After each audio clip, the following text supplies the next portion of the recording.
Morning and जय Hind everyone. और आज हम स्टार्ट करने जा रहे हैं नया चैप्टर। और ये चैप्टर मुझे काफ़ी इंटरेस्टिंग लगता है, इसलिए कि इस चैप्टर से हम सबको भी एक मैसेज ये मिलता है कि किस तरीके से डेवलपमेंट के जो प्रोसेसेस थे which would begin around 400 century ago, and what were the main circumstances which was tend to become a industrial state. Industrialization got paced, and it was the time when history was created. तो as of industrialisation ये chapter है class 10th के छात्रों का मेरे YouTube channel political science for you में स्वागत है। और मैं हूं मुन्ना सर, और आप सब आज पढ़ेंगे कुछ स्पेसिफिक टॉपिक। इस चैप्टर के कुछ मुख्य अंश को मैं आपके सामने लेकर के आया हूं, क्योंकि इससे ज़्यादा प्रश्न आते हैं, और इससे ज़्यादा प्रश्न आते भी हैं। और कभी कभी छात्रों को इस चैप्टर में कुछ चीज़ें जो होती हैं थोड़ी क्लिष्ट लगती हैं। जैसे जो डॉन ऑफ द सेंचुरी से ही मैं स्टार्ट करूं, और ये जो पिक्चर है क्या कहता है, इसके बैकग्राउंड में आप देखेंगे तो ये ईटी पॉल का एक कंपनी थी, म्यूज़िक कंपनी, जो न्यूयॉर्क के एक न्यूज़पेपर में पब्लिश किया था इस एडवर्टीज़मेंट को। और बैकग्राउंड में मशीनों के पिक्चर लगाए गए हैं, और इस मशीनों की पिक्चर ने पूरे दुनिया को इस बात के लिए एक तरीके से एक प्लेटफॉर्म पे ला दिया कि अब हमें गॉड और उसके जो डिस्क्रिप्शंस हैं, जिसने कि कहा जाता है कि God has created the world, एक डिवाइन फ्लेम है। तो उस डिवाइन फ्लेम में अब ये टाइम आ गया था कि the machine is going to create the world, and this is the picture what this picture is telling. तो dear students, age of industrialization begins. बहुत सारे लोगों, आप सब ने पढ़ा हुआ क्लास 5th में the industrial revolution which was happen around 1600 century में हुआ था इंग्लैंड में, और उसने पूरे दुनिया को मशीन के एज में पहुंचाने का कार्य किया। तो उसी मशीन के एज को हम लोग पढ़ेंगे, और इसके थोड़े अलग अलग डिस्क्रिप्शन भी इसमें आपको नज़र आएंगे। तो एज ऑफ इंडस्ट्रियलाइजेशन तो हम लोगों ने पढ़ा था, when industrialisation paced in Manchester like city came, and the cities grew larger, grew faster. Machines started making goods and services things, and it become reaching to the market due to colonialism. तो industrial, इससे पहले हम जो एक age था industrialisation के as के पहले, उस एज को हम क्या कहते हैं? तो चलिए पढ़ते हैं इस चीज़ को। बिफोर इंडस्ट्रियलाइजेशन, आपके बुक में एक टेक टर्म आता है, the term is very famous, that is called proto industrialization. So what is called proto industrialization student? Proto industrialization वह एज था जो लार्ज स्केल प्रोडक्शन के पहले इंडस्ट्रियल मार्केट में, it was the system where जो before age of industrialization the exchange of the goods and services which were found, that was called proto industrialization. Proto industrialization was a phase when there was large scale industrial production for an industrial market which was not based on factories. यानी वह stage at which the industrial work was at the basis of the without machine. It was the handmade goods, the things were coming. Look at the second picture, two magicians. One magician has given the world as a hypothesis way, and one magician who is having the machine's instrument, he is creating the you can say, एक magician जो है दुनिया में क्या बना रहा है? ऐसे इंस्ट्रूमेंट बना रहा है जो कि रियल है.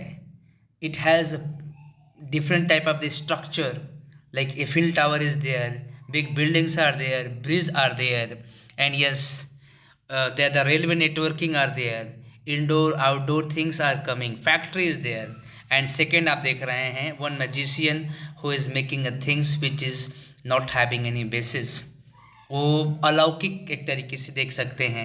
तो इन दोनों के बीच में जो एक एज था, age before industrialisation, is called proto industrialisation.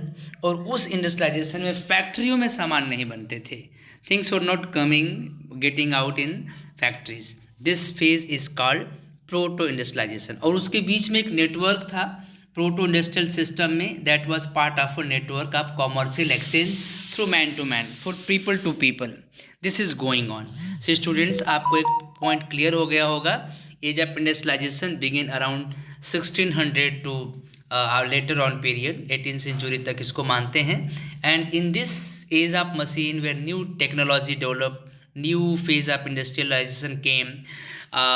England, France, Germany, and other European countries, especially England, become the you can say center of the all kind of the inventions and discoveries, and later it was spread to the other world due to colonialism. तो एक तरीके से हम लोग जानेंगे how things were. पहले छोटे छोटे लेवल पे वर्कर्स थे, आर्टिसंस थे, जो अपने यहाँ चीज़ों को बाई हैंड मेड थिंग्स में वो कन्वर्ट करके बेचते थे। लेकिन व्हेन इंडस्ट्रियलाइजेशन केम, इस फेज में देखोगे कि बहुत rapidly things started coming out. जो एक मैजिशियन का पिक्चर था उसके बियॉन्ड जाकर के चीज़ें बनना स्टार्ट हो गई। तो in this phase the fast moving technology started coming slowly. It was slow in pace but then to एक तरीके से मानवता के लिए एक बहुत बड़ी छलांग थी। तो चलिए इसको और समझते हैं। उसके बाद जो सिस्टम आता है इंडस्ट्रियलाइजेशन में, तो next system that we know as that is know as a proto industrialisation के बाद जो टाइम आता है, इस फेज को हम लोग बोलते हैं factory system. Look at this phase when spinning jenny who invented spinning jenny, आप लोग इसमें देखोगे। एंड स्पिनिंग जेनी के बारे में रिचर्ड आर्कराइट ने कॉटन मिल दिया। एंड उसके साथ साथ थिंग्स नए नए डेवलपमेंट आते हैं। तो फैक्ट्री सिस्टम क्या आता है? What was factory system? Who were stapler, who were Fuller, who were carding? ये जो टर्म बेस्ड चीज़ें हैं प्लीज़ आप इसको नोट डाउन कर लेना। तो ये जो stapler, a person who staple or short wool according to its fibre. Yeah, it is very time taking process. Look at the lady what she is doing. There are the different people are doing. ठीक है, as अगर देखेंगे तो meanwhile we have to understand factory system around 70-30 earliest factories is England came up. उस समय तक इसको बोलते हैं as a factory where the new inventions and discoveries and the new forms of the industrialization started. And a first symbol of the new era was cotton. Look at the lady what she is doing. So this is the synonymous to that. The first symbol of the new era was cotton, was the basically through which textile industry boomed. ये भी पूछता है कि factory system में सबसे ज़्यादा किसके ऊपर ध्यान था? तो cotton, specially the making of textile या making of clothes and other things related it. A series of invention in the 18th century increased the efficacy of each step of the production process. तो उस era में जिसको हम लोग बोलते हैं factory system, जिस एरा में आता है बहुत तेज़ी से, तो अराउंड 70-30 और उसके बाद के टाइम में इंग्लैंड में जो कि सिस्टम आया था, इस फेज में textile industry, Manchester like city grew, invention discovery fasten and धीरे धीरे the specially Europe was witnessed the change that was called industrial revolution, that was called a factory system, that was called a system where things started producing in factories and it was going to reach out the market. And for that market, especially the European nation just started searching a destination, an area, and इसको हम लोग क्या बोलते हैं? इसी को colonialism बोलते हैं, जिसकी वजह से अंग्रेज़ों ने या ब्रिटिशर ने या फ्रेंच ने या पोर्तुगीज़ ने अपने यहाँ उन सब चीज़ों को जो भी प्रोड्यूस कर रहे थे, for that they started searching market and that is why, and for raw material के भी लिए भी। तो एज ऑफ इंडस्ट्रियलाइजेशन की एक कहानी ये भी है। ओके, इसमें स्टेपलर कौन था, फुलर कौन था, एंड कार्डिंग, अलग अलग जॉब करने वाले 3 लोग थे, स्पेशली टेक्सटाइल इंडस्ट्री जो हैंडमेड होती थी। एंड बाद में इसको बड़े लेवल पे प्रपोज किया गया था। तो stapler carried it to the spinners. ये पूरा आपका जो सिस्टम है इसमें आप पढ़ लीजिएगा, इसको आप समझेंगे इसको, या मैं फिर से समझा देता हूँ। Stapler, a person who staple or short wool according to its fibre. And next is fuller, a person who fulls that its gather cloth by pleating. Yes, आज भी सिस्टम है especially in textile industry, especially the people who are working in the textile system, yes, in weaving industry. And carding, the process in which fibers such as cotton or wool are prepared prior to spinning. Yes, machine में भेजने से पहले उसको properly staple किया जाता था, properly उसको pleat लगाए जाते थे ताकि उसको उसके जो वीविंग में हो तो उसको प्रॉब्लम ना हो। ओके, तो students, it was a factory system that boosted the capacity of point, and who was Richard Arkwright, he created the cotton mill, और उसने कॉटन मिल बनाया या क्रिएट किया था, जिसका इन्वेंशन भी मान सकते हैं, he made it. Okay, next is how rapid was the process of industrialization. Sometime it asks, was it very faster? Yeah, look at the picture, the coming of the factory system, and this picture is telling the, you can say, the situation in which the factory system boosted less. Lancashire cotton mill painted by the C.E. Turner, the illustration of the London News in 1925. Look at the picture and how faster अपने time पे कितना तेजी से industrialisation उस समय रहा होगा। और दिस वॉज द, ये धीरे धीरे धीरे धीरे same pace of industrialisation reach out to the other world. The first it was witness in Britain या इंग्लैंड। तो students, look at this in another picture, industrial Manchester by M Jackson, the Illustrated London News in 1857, chimney blowing smoke came to characterize the industrial landscape. Yes, this is, and yes, it is the showing how fast, कितना तेजी से industrialisation हुआ और इसका कितना बड़ा विकास, कितना बड़ा इम्पैक्ट पड़ा है पूरे दुनिया के ऊपर। इसीलिए जहाँ भी देखेंगे कॉटन और टेक्सटाइल्स की मिलें होती हैं, एक synonymously they use as the city of Manchester, like east Manchester of east, in Manchester of west, Manchester of south, Manchester of north. तो हम लोग एसोसिएट करते हैं इंडिया में भी अहमदाबाद को sometime in Kanpur and Mumbai too, because the availability of the raw material, skill, labour and yes the industrial pattern, for that India में भी वो पैटर्न आया वहीं से इंडस्ट्रियलाइजेशन का।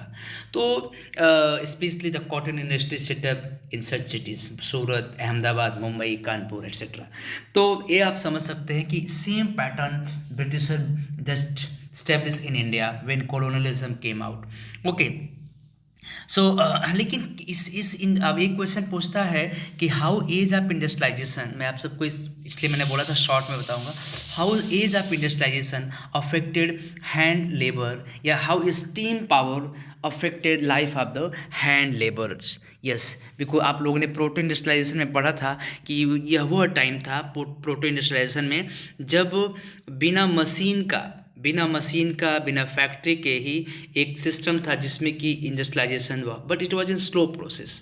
तो what happened to the people when age of industrialisation came, जब age of industrialisation आया तो बेसिकली जो ट्रेडिशनल इंडस्ट्रियल एक्टिविटीज़ थी, जो कि इंडस्ट्रियल एक्टिविटीज़ के बियॉन्ड थी, जिसमें लोगों के सर्वाइवल के लिए those were the weaver, artisan, craftsman, painter या other people those who involve in that, their life affected highly. कैसे? एक तरीके से विक्टोरियन ब्रिटेन में there was no shortage of human labour, क्योंकि अवेलेबिलिटी ऑफ लेबर की बहुत बड़ी एक खीप थी जो इंग्लैंड में, यूरोपियन कंट्रीज़ में, अफ्रीका से, इंडिया से, एशिया से लोगों को एज ए लेबर भेजा जाता था। लेकिन फाइनली किस तरीके से हैंड लेबर को इस स्टीम पावर ने अफेक्ट किया था? इंडस्ट्रियलिस्ट बेसिकली इसने 3-4 तरीक़ों से, या आप अगर आंसर लिखेंगे तो बेसिकली एज ऑफ इंडस्ट्रियलाइजेशन की वजह से शॉर्टेज ऑफ हैंड लेबर जो थी, it was become a very serious issues. Second, handmade good came to symbolise referent and class, and it was highly affected their job, क्योंकि machine made goods ने handmade goods को supersede करने की कोशिश की, इधर उनके रॉ मटेरियल्स की अवेलेबिलिटी को भी उनके तक पहुंचने में एक तरीके से अफेक्ट डाला। तो बेसिकली जो मशीन कल्चर था, this was become you can say the curse for the handmade labours. Yes, and this handmade labor won't be able to stand in front of the capacity of machine and industries because they have huge manpower, availability of resources, financial resources, market, capital investment। तो एक तरीके से सबसे ज़्यादा जो असर पड़ा इन छोटे लेबर के ऊपर पड़ा, या छोटे जो आर्टिसंस थे, जो वर्कर्स थे। तो सिमिलरली इधर they lost their job, they become jobless, either they won't be able to survive in the condition। सबसे ज़्यादा it was a become harsh for them। तो labour were available in evidence in the market which affected the life of workers. ये भी एक point था क्योंकि machines के युग में after busy season was over worker become jobless. ये भी एक पॉइंट होता था कि अगर सीजन जैसे क्रिसमस अभी आज चल रहा है तो क्रिसमस के टाइम पे demand of labour is high, लेकिन जैसे ख़त्म होता था एक कहीं ना कहीं से वो जो लेबर होते थे जॉबलेस हो जाते थे। इसके अलावा अर्ली 19th सेंचुरी में अगर आप देखेंगे तो wages increased but price of goods also increased. तो एक तरीके से लाइफ ऑफ वर्कर्स एंड एक तरीके से लाइफ लेबर दोनों के ऊपर स्टीम पावर का जब एज ऑफ इंडस्ट्रियलाइजेशन आता है, specially when steam engine developed, and इसका बहुत बड़ा अफेक्ट पड़ता है।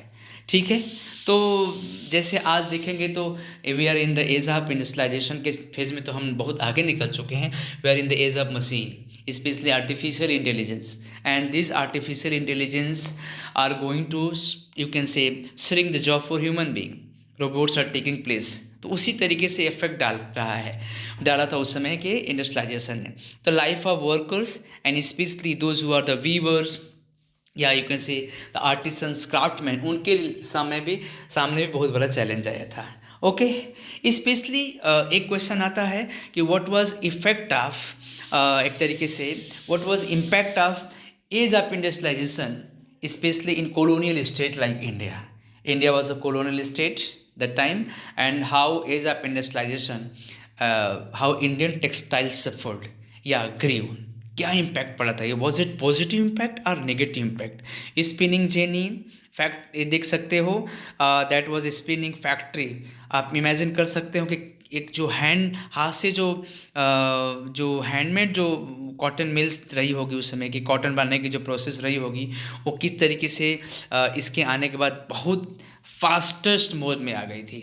Look at the condition of labour, it was the busiest street where people are living and the very communicable condition over there, won't be able to survive, strive in the condition. Look at the situation. तो आप समझ सकते हैं कि condition of labor was very petty, and in the age of industrialization, that is why later on the demand of the labor law and demand of the other things like Marx theory was become very prevalent for that. तो उसको अलग से पढ़ेंगे। As of industrialisation का impact Indian textile पे बहुत ही दोनों तरीके का था, नेगेटिव भी था पॉजिटिव भी था। The first we have to take a negative impact. Before age of industrialisation industries like silk, cotton और जो इंडियन गुड्स थे दे वर डोमिनेटेड इंडियन और इंटरनेशनल मार्केट।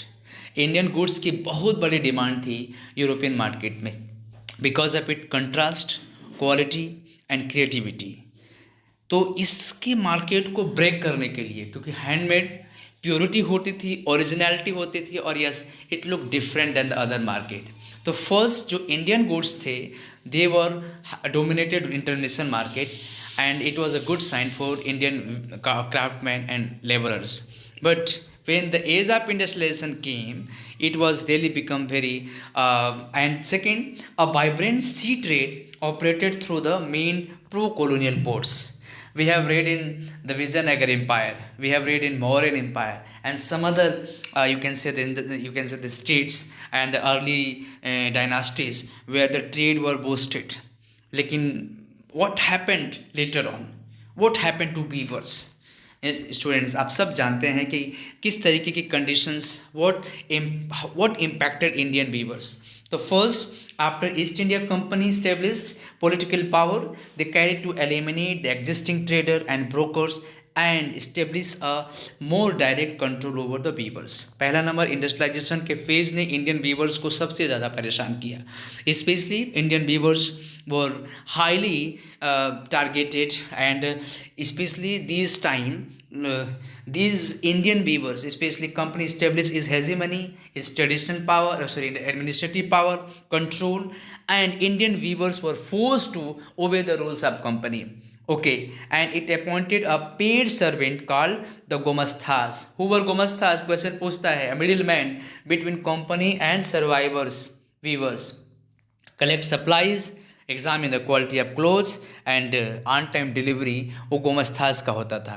तो he was a middle man, appointed by company officials to look after the job of the how weavers are doing, are they are giving on time delivery or not. तो Indian Weaver के सामने एक सबसे बड़ा challenge था अपने survivals की. Look at a Indian weaver and how they are survive, because they are the trained people, they have good skills, but what forced them to obey the rules? Because the power, the control, the administrative control, and yes, the that is why East India Company forced Indian weaver to obey their rules while getting the एक तरीके से control इन Indian market. और दूसरा था एक तरीके से जो गोमस्ताज लोग थे वो मिडिल मैन बन गए, और इन मिडिल मैन ने लोगों के एक तरीके से ऊपर अपनी एक हुकूमत इस्टेब्लिश कर लिया, जिसकी वजह से इंडियन वीवर्स को उनके हिसाब से चलना पड़ा, और इस तरह से उनके आर्ट, उनके स्किल्स को चलाने लगे कौन? कंपनी और उसके मिडिल मैन.